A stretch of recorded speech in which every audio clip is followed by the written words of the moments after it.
8:30 নাগাদ আমাদের যেটা চুড়াইবাড়ি ওয়াচ পোস্ট, সেখানে আমরা কন্টিনিউয়াসলি নাকা চেকিং চালিয়ে যাই। সেখানে নাগাল্যান্ডের নেম প্লেটের নাগাল্যান্ডের গাড়ি করে পাচ্ছি একটা 12 টাকার ট্রাক, সেটা খালি গাড়ি ছিল। সেটা ত্রিপুরার দিক থেকে আমাদের দিক ক্রস করে করিমগঞ্জ ভিতরে ঢুকতে চাইছিল। তো আমরা নাকা চেকিং করাতে আমরা সেখানে আটকালাম। তখন ড্রাইভার ভয় পেয়ে গেছে, আমাদের সন্দেহ হলো।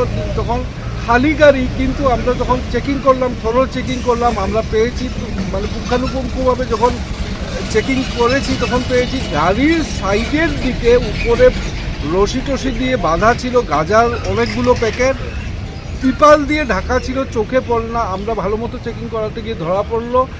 যথেষ্ট পরিমাণের গাঁজা পেয়েছি, প্রায় 4 কুইন্টাল মতো হবে গাঁজা, অলমোস্ট 4 কুইন্টাল, 400 কেজি, যেটার বাজার মূল্য আমরা যতদূর অনলাইনে দেখেছি পার কেজি বাজারে 50,000 করে হয়, অর্থাৎ 2 কোটি টাকা বা তার চেয়ে একটু বেশি টাকার গাঁজা আমরা বরামদ করেছি।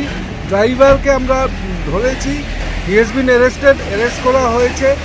আর বাকি যেগুলো আইনি প্রক্রিয়া সেটা আমরা এখন চালাবো।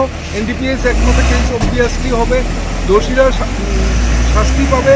এবং আমাদের যেটা ড্রাগসের এগেনস্টে, নেশাযুক্ত মাদকদ্রব্য এগুলোর এগেনস্টে যেটা ড্রাইভ আমরা চালাচ্ছি, সম্মানীয় মুখ্যমন্ত্রী মহোদয়ের নির্দেশ মতো সেটা নিরন্তর চলতে থাকবে। আমরা আমাদের এরিয়া দিয়ে অন্তত, আমরা বর্তমানে করিমগঞ্জ জেলায় আমি পোস্টেড আছি, আমাদের জেলা দিয়ে আমরা ড্রাগস কোনো মতে এরাও করবো না। যত হবে আমরা ধরবো, যারা এগুলো গর্হিত কার্য করবে উপযুক্ত শাস্তি দেওয়া হবে। তার জন্য আমরা